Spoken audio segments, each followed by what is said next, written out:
And like, just what a great representation of like the job I had and being ready for that moment. And I think, you know, I smile because it's like a moment you prep for and you are extremely excited for, but also got to realize that it's extreme focus. And that's what I've continued to harp on. But you wait for the perfect time, you know, you're going to wait a whole lifetime. So for me, I've always been ready.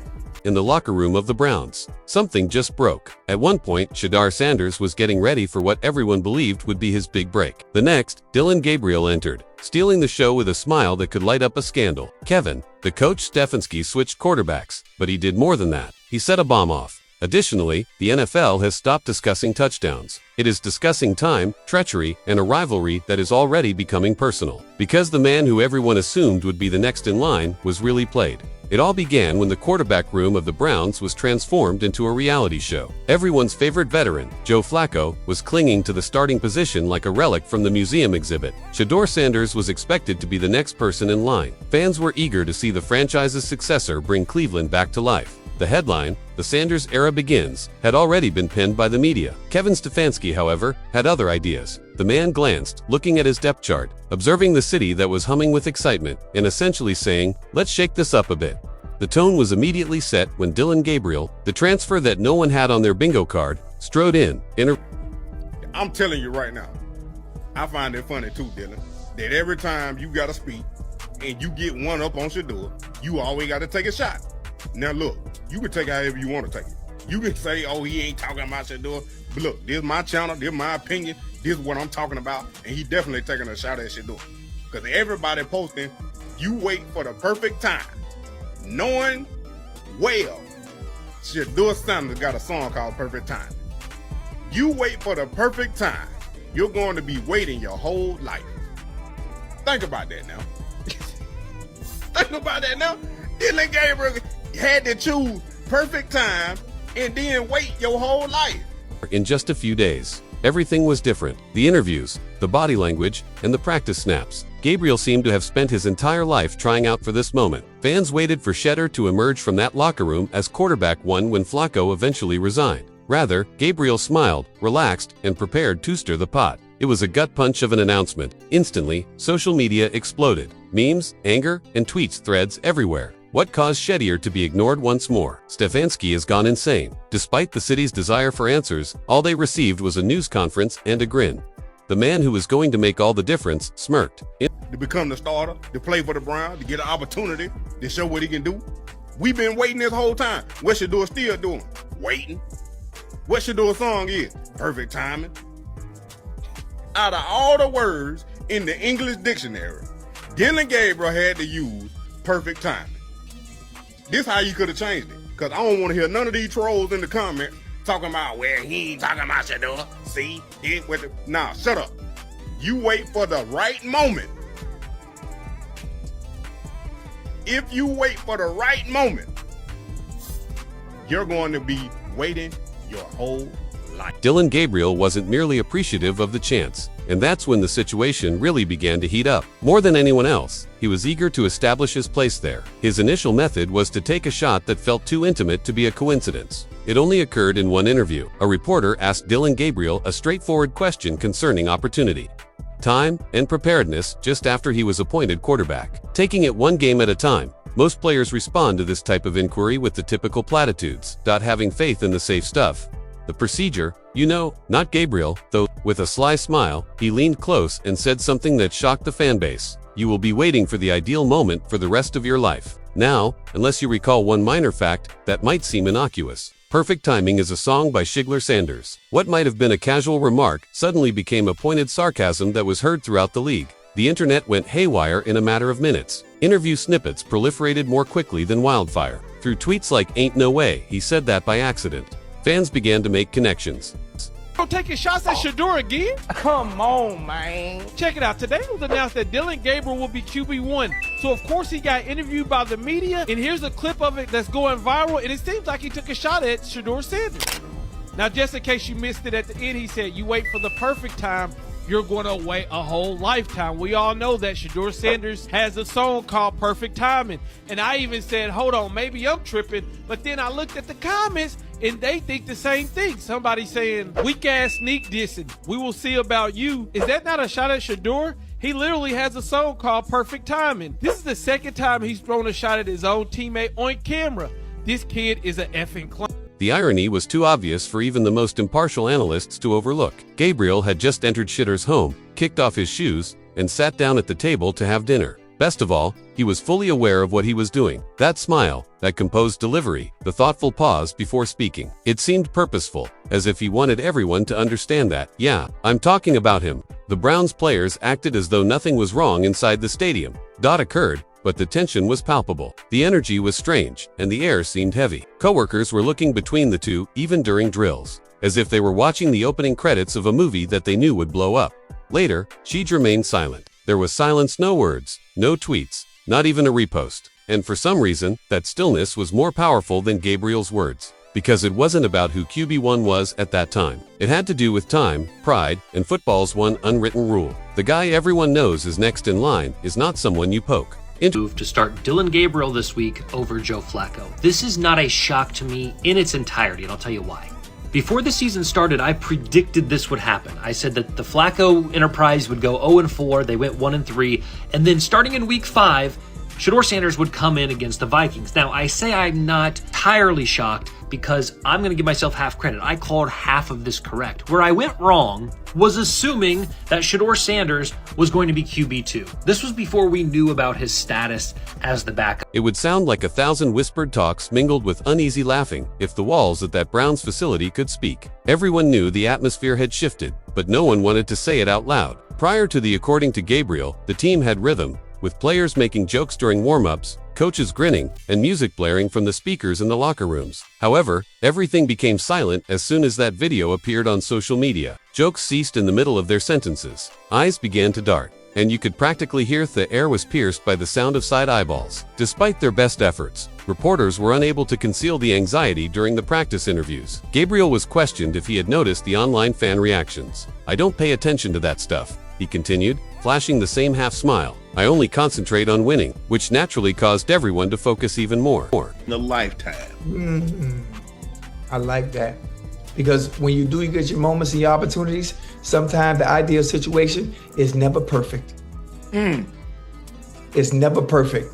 The ideal situation that you envision in your head to get the opportunity is never going to be how you envision it. And that's exactly what it is. Sometimes there are adversity, sometimes there are obstacles that you have to climb to get said opportunities. And for him, it hasn't been. Shedeur, meanwhile, kept his head down. He would arrive early, perform his routine, and then vanish before the audience could arrive. No cryptic posts, no insults, no comments, just the dead serious intensity for which he is renowned. That kind of silence, however, is hardly peace. Pressure is increasing, and it was felt by all. A few players began to take sides. Silently, some of them made jokes with Gabriel. He was the starter now, after all. Others, obviously uneasy with the way things had turned out, remained near. With millions of dollars at stake and national exposure at stake, it was similar to high school drama in an NFL locker room. Even the coaching employees appeared uneasy. For example, as Stefanski repeatedly stated, "We're evaluating week to week. Corporate speak for we have no idea how long this volcano will stay calm." However, Gabriel's touchdown pass during scrimmages was the clearest clue. Everyone in the changing room applauded. Shedeur's flawless toss in practice caused the other cheered a little louder, and the entire story was conveyed by that sound to distinct halves honoring various players. The Browns were more than just a team. They shared a roof between two camps. Gabriel stood in the midst of it all, taking it all in and seemingly relishing the mayhem like a performer who had come to terms with the fact that controversy was a necessary part of their act. However, that was only the start, because this narrative exited the locker room and became national entertainment once the cameras captured Gabriel's post-practice shenanigans and the way the media distorted every gesture, smile, and look. It was over as soon as that quote appeared on Twitter. ESPN SportsCenter Bleacher Report. Everyone leaped on it as if sharks with a bloody odor. "Did he just take a shot at shit?" was one of the dramatic captions that persisted across clips of Dillon Gabriel's smile. Or analysts debated it for hours, turning one smirk into a week-long storyline.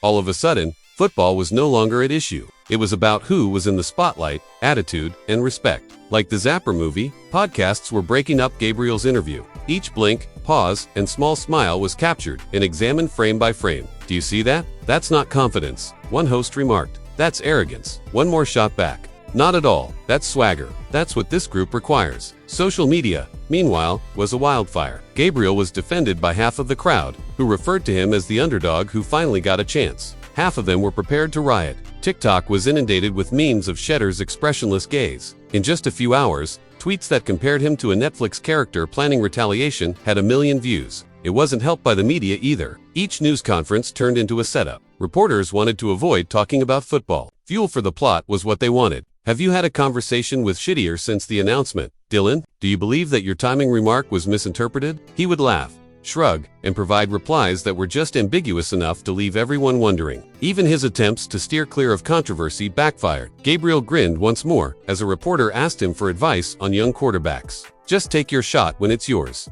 He continued with the same smile. Avoid waiting for someone to give it to you. Boom. One more headline. One more firestorm. Gabriel doubles down. Is he making fun of Shedeur once more? It was visible after 2 seconds of scrolling. Shedeur remained silent while the media went crazy. Nothing, no responses, no interviews. That cool, collected demeanor on the sidelines. His helmet was off. His eyes were fixed on the camera, and his face was unflappable from every viewpoint. And that silence turned into contentment. YouTubers broke down Shedeur's silence in their own words. Former athletes spoke, indicates that he was managing it expertly. Others said he ought to fire back, calling it weak. What other people thought didn't matter. Officially, the plot had taken on an independent life. The bad guy was Gabriel. The NFL and the slain prince were sheep. It had recently turned into helmeted reality TV. However, since reporters and analysts weren't writing the next chapter, the actual mayhem hadn't even begun yet. Inside the locker room, it was written, and the squad as a whole would be shaken by what emerged when that curtain was pulled. Shedeur Sanders remained silent as fans quarreled and the media yelled.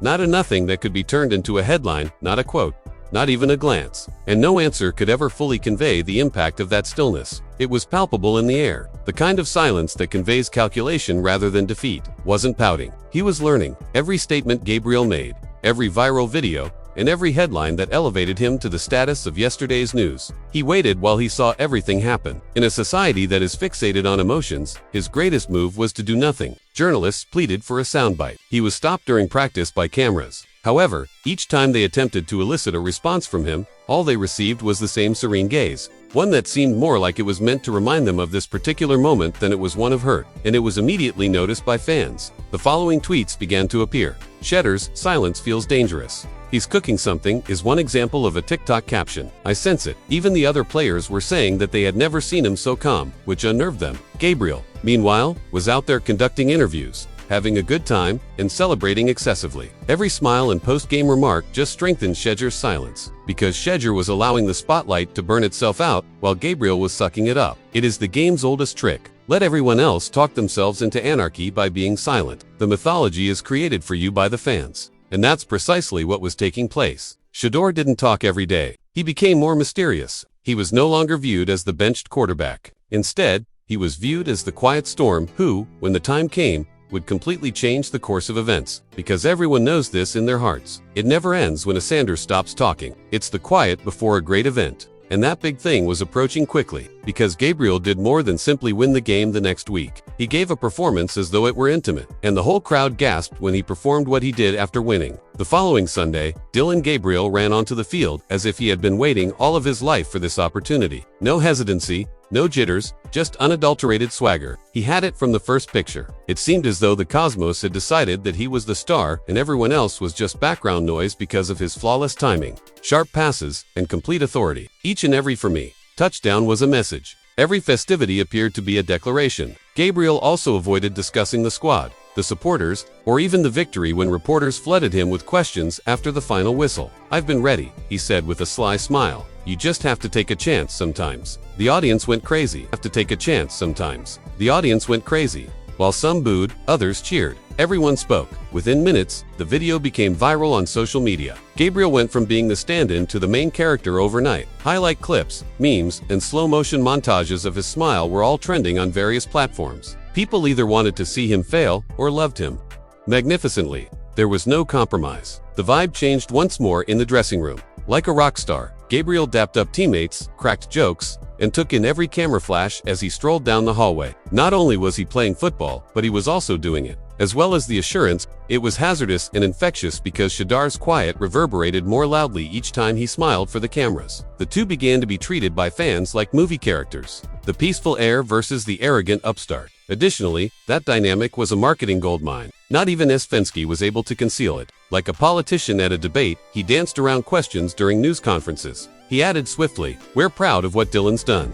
We continued to believe in but it was visible to all. That faint sparkle in his eye, he enjoyed the mayhem. And why would he not? It had been years since the Browns had received this level of national attention. Cleveland was discussed on every debate, sports program, and fan website. Because of drama, not because of wins. Nevertheless, something more sinister was simmering beneath all that commotion. Because while Gabriel was out there having a good time, then the murmurs began to seep in. Fans believe he's flying too near to the sun. Analysts point out minor fissures, and teammates doubt his ego. They were correct. Gabriel's fall would be more painful the higher he rose. And Shedeur was silent, patient, watching, and waiting. Because timing can sometimes be the best form of retaliation. And everyone initially believed Kevin Stefanski had lost his mind. With 3 quarterbacks, a city is going crazy. However, it no longer appeared to be anarchy after some time. It appeared to be a tactic. Every action seemed planned. As supporters settled in, Flacco was benched. Gabriel promoted in the same week. The buzz about Shedeur soared, and while the media burned, Stefanski remained composed,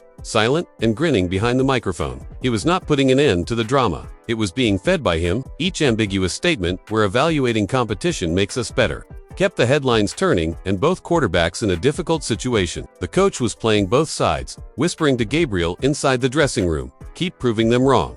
And your time is coming," said Shedeur. It was simultaneously brilliant and insane. The Browns were everywhere, but team cohesiveness broke down. Stefanski sat back like a scientist watching his talk shows, memes, and discussions. The experiment went completely wrong, but because the one move he couldn't control was the one that was already coming for him. Even masterminds missed things. The internet exploded. Thousands of memes were created from a single video of Gabriel's smile. Brown was hailed as the hero by half of his Twitter followers. For Shedeur, the other half constructed shrines, Reddit conspiracies, phony movie trailers, and everybody became an analyst. Even non-football fans became interested in this drama. Sports was no longer the focus. It was amusement, and although the world laughed, the locker room didn't. The strain tightened, the noise increased in volume, and that squad was on the verge of breaking. At last, the strain broke. It all came out of one practice and one dispute. Gabriel became arrogant instead of Shedeur's quiet became blazing. Colleagues stepped in. It was too late, but coaches shouted, the boundary was crossed. This was no longer about depth charts. It has to do with pride. There was silence after the commotion, but this time, it felt different. Not that Shedeur was pouting. He was learning. Every smirk, every headline, every uncertainty, every gasoline. Gabriel, meanwhile, continued to shine in front of the cameras, absorbing the spotlight as if it were oxygen. However, when the attention shifts, confidence becomes brittle, and stardom quickly fades. It won't just be a comeback when Shedeur's time comes, as everyone knows it will. It will be a declaration. I'm not back, but I never went away. This was never just about football, after all. It was about timing, ego, and what occurs when silence and confidence collide. Dillon Gabriel received the attention, the swagger, the commotion, and his moment. He received something far more dangerous, though Shedeur Sanders, pay attention. Since legends don't make themselves, they silently construct their comebacks. And every sneerer, doubter, and critic on that sideline will feel it when that stillness ends. In reality, the Browns produced a storm, even though they may have started a rivalry, and no one is prepared for how it will strike. Shedeur's quiet will be loud, sound. Shedeur's quiet will be loud, sound.